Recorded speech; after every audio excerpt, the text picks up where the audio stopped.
Welcome back to the Smile Reconstruction Podcast. Now, this is a podcast where we talk about everything related to dental implants. My name is Dr. Josh Muir, and I am here with Dr. Tanner Townsend, and we've got an exciting episode for you today about the joy of food. Now, for myself, I am a foodie. I like to try things. If I'm at a buffet, I'll take a little bit of everything because I truly enjoy all of the flavors, all of the textures, sometimes even the sounds as I crunch through things. But, a lot of times what leads to needing a smile makeover or what leads to needing tooth replacement, chewing and eating becomes more of a fear rather than a pleasure.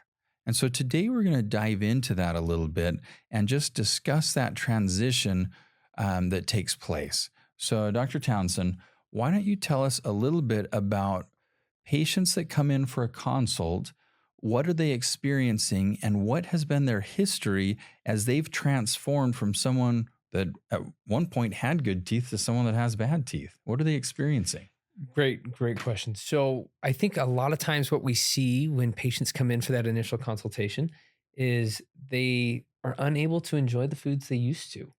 And they used to have these wonderful teeth that they could eat whatever they wanted with, and then they slowly break down, chip, or get worn down to the point where they can't enjoy their food and they can't eat what they want. And they're kind of scared because it's not the same the way it used to be for them. I don't know. Is that the same thing that you've seen? What have you seen? Absolutely. And, the other part to that I'll add is a lot of the enjoyment of food is something that brings us all together. I mean, we gather for holidays. We go on dates. We go on, outings, picnics, and even business meetings. And so if you can't eat with everyone else, it really does become something that is a fear. I have a friend named Larry, and Larry has dentures. Larry's someone that needs help shopping and things. So there's a group of us that would take him shopping every week. And every time we would go to Subway, and he would take his dentures out if he was even wearing them, and he would just gnaw through the sandwich. And for Larry, that worked because Larry really didn't have any other options. And Larry didn't really care what people thought of him. But I guarantee if you're out on a date or if you're with some friends or out in public in another circumstance, you're going to care an awful lot about that. And so what ends up happening with a lot of patients is they don't eat with friends. Mm-hmm. They become more reclusive and pull back from their social groups, or they just simply don't have a social group. And so, that fear of eating, it affects a lot. So when you start talking to patients during these consult appointments about, hey, let me tell you some possibilities, walk us through, typically we talk about, all right, there's the all-on-4 style treatment or the fixed treatment where the teeth stay in all the time. There's the snap-in denture treatment, and there is still a place for a traditional regular denture without implants. It's not as nice, but there is still a place for it. And so tell us about that. Or the last part would be, it's not just about replacing all of someone's teeth. Sometimes it's just a tooth. But what teeth do we normally replace and why? What are some of those things? That's a lot to ask. So if we're breaking it down, if we're saying what teeth are the teeth that we normally replace, if I'm saying the two most important teeth in the mouth that I'm replacing, it's my first molars, which is usually my second to last tooth if I have my wisdom teeth taken out. It's where you do 90% of your chewing, and a front tooth. And that one's more for looks and aesthetics. Yeah. And so those are the teeth that I'm absolutely going to replace. Now, so let me cut you off there. Yeah. Because you mentioned 80% chewing happens on that one molar. Mm-hmm.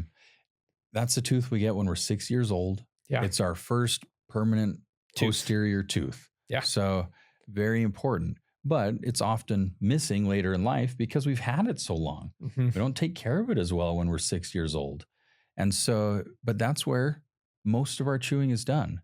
And so what I see with that is when someone's missing that tooth, they chew everything on the right side. Mm-hmm. And what happens? You overload the other side. Overload the right side and have a problem over here. So thanks for sharing that with us. Yeah. So I don't know. Those would be the teeth I would replace. But at the same time, like everyone has a different, if you're missing a tooth, that's a premolar on the top and you can see it when you smile. Yeah. Becomes an important tooth to a lot of people. And so if that's something that's bugging them, they're going to want that replaced. So tell us about the full arch treatments, the all-on-4, the snap-in, and the traditional denture. And, as we're talking about the joy of food versus the fear of food or fear of being in that situation to eat in front of people, tell us about that and each of those treatments. Yeah. Maybe starting with the all-on-4 style. Yeah. So the all-on-4 style, that is such a blessing that we have that as a treatment option for patients. Because if we didn't have that as a treatment option for patients, like that is the closest thing to natural teeth that you can get if you have to have your teeth taken out.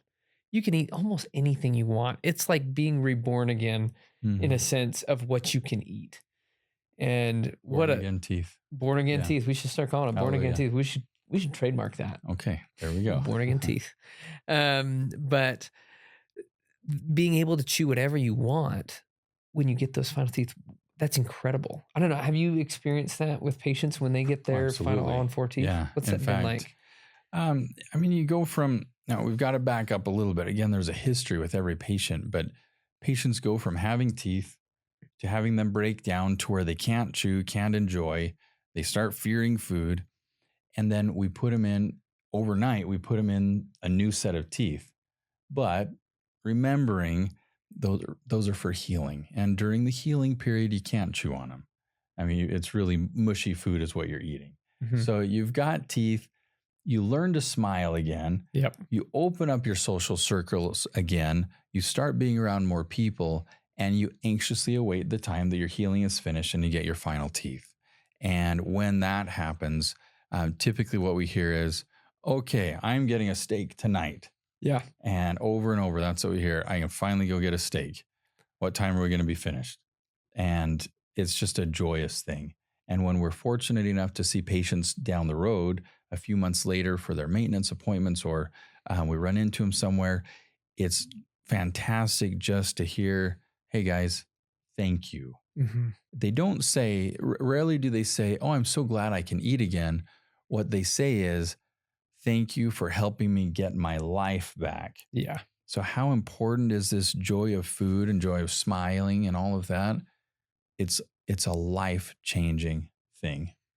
So compare the all-on-4 experience to, well, what if someone isn't ready for the all-on-4? Maybe they're not a candidate for some reason, or they've had a denture for a long time. They wanted something more stable, but they don't like the idea of not being able to take it out. So they're in a snap-in denture. How does that compare with the things they can eat and the experience they have?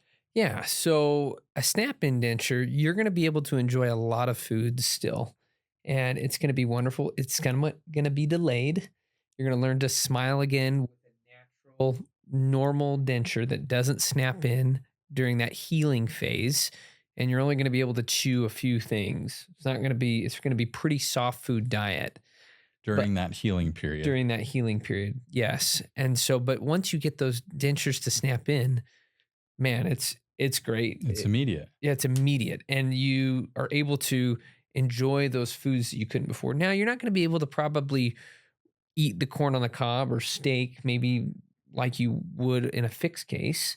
So, and that's where I'll say, I don't know. You've got some that can. I would say most of my patients that go through that treatment are able to. Really? And it becomes, everyone's a little bit different, but do you hold the corn on the cob right in the front? Do you angle it to the side a little bit? There might be a little bit of a technique, but I would say most of them that have tried it have been able to when it snaps in well. Nice. Well, that's so everyone's different. And you'll run into those patients that they just struggle to relearn how to eat. But, and then the steak is really, well, cut it into a smaller piece and then just enjoy the heck out of it, and enjoy it. So, yeah. So I think that it's incredible the jumps that you're able to see still with a snap-in denture as opposed to no teeth or from what they came from. It's going to be a huge improvement. And then there's the denture. Traditional denture, no implants. Like, what are your takes on traditional denture on the spectrum? That's where there's two parts. The top denture, if someone has a top denture and they have either implants on the bottom or natural teeth on the bottom, they can actually do pretty well. Yeah.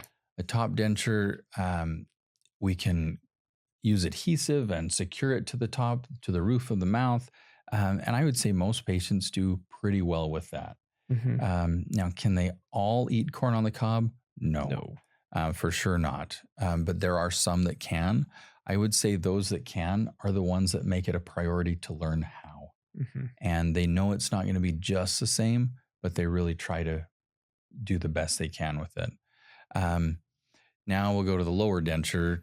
And as you know, the lower denture, there's just not as much holding it in place. You don't have the roof of the mouth to balance on. It's just this little arch, this little horseshoe that you can use. So even if you have the adhesive, it will move more. And that's where I would say it's just not as nice. You can still chew with it, but you're not going to chew a steak very well. You can cut it into, this is where instead of small pieces, now it's slivers. Yeah. And if you do that, it's a different style of eating steak, but cut it into the slivers and again, enjoy the heck out of it. Be grateful that you're to this point now, versus no teeth or versus just having to, painfully chew with these broken down teeth. So, yeah, I think the thing to remember out of all this, out of all the different options that are out there for people that have really broken down teeth, and then you're either going to get a denture, a snap-in denture, or a screwed-in fixed case, or an all-on-4, it is way better than what you probably started with and that you came in with. Being able to smile again, and then being able to choose something again. And there's different ranges, of course, depending on the treatment. But what a blessing it is to be able to smile and chew again and to be able to enjoy food. Yeah. That kind of reminds me too of just that blessing. We are blessed to live in this time where, and I was going over this with a patient today. She worked in dentistry in the 80s and she has been out of dentistry since then. But we're just talking about how things have changed. And in the 80s, they would say, man, I wish we had something that would allow us to do this. Well, now fast forward 30, 40 years, and we actually do have something that does exactly what they were wishing for. Yeah. So we have these technologies, we have these treatments, and we really, as far as the joy of food, reuniting people through these meals, it's all possible now. The last part to focus on really is, long term. This is one of those topics and treatments that we look to the future. So, how many years do you have left? We have people that are in their 20s, 30s, 40s, 50s, 60s, 70s, and even 80s that go through any number of these treatments. And we say, well, what do you want the quality of your life to be for the next 60 years, 50 years, 20 years, 10 years? Yeah. And, this is what adds quality. Thank you for giving me my life back. What would you say? Turns out you don't have to give up eating. Yeah. Turns out, it is a process, but there's a light at the end of the tunnel. It's a beautiful light. What's your key takeaway point from all of this? If you were to talk to a patient needing some treatment like that. Yeah, I think what I would say is something similar to what you said, is that it's a process, but man, the juicy steak that's sitting at the end, so worth it. Yeah. So worth it. And smiling at your kids. Yeah. At Christmas dinner or whatever it is, it's fantastic. We'd invite you to join us for a consult if it's something that you're interested in. We're happy to take a look. We don't charge for the consults. What we do is we try to give you the options that appear to be the best for you based off of your bone structure and anatomy and health. And then we give you the information so you can make a decision on what makes the most sense for you. Give us a call. We're happy to schedule that. And we appreciate you listening, guys. This has been another episode of Smile Reconstruction Podcast on dental implants, and Josh Muir, Tanner Townsend. Thank you guys. See you next time.